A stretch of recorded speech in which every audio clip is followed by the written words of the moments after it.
For landing on one leg, think about a few different body parts. So there's the foot, the pelvis, the shoulders and the head.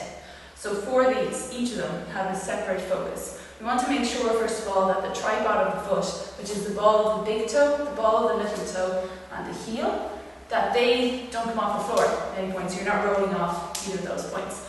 You manage to plant well and the majority of your weight ends up in the middle of your foot, so through the centre of that tripod. Moving up the pelvis, we want to feel that pelvis. The bony parts here are pointing straight ahead, they don't rotate out, and also that it hasn't drifted outside the foot. So you want that bony part over the foot, in line with it as best you can, or thereabouts. It'll be slightly outside depending on your hip and pelvis size. Up here, we want the shoulders to be level, so we don't want them to be tipping one side or another.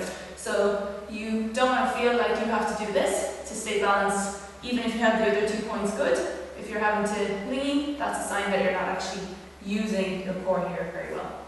And then lastly, the head as well. We don't want to have it rotated or side bent or tilted up, like we just want that nice and relaxed. So make sure you're not clenching your jaw or anything as you land.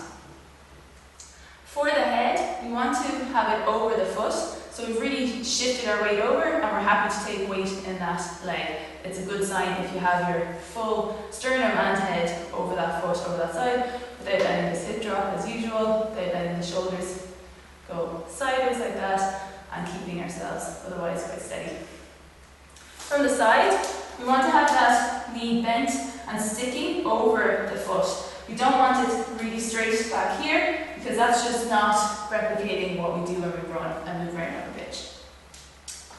We want to have a little bit of forward lean just to make sure we're not putting all the way through the knees, because if we only bend and stretch the quads, glutes and hamstrings are doing nothing there to help, so we get a lot of load on the patella.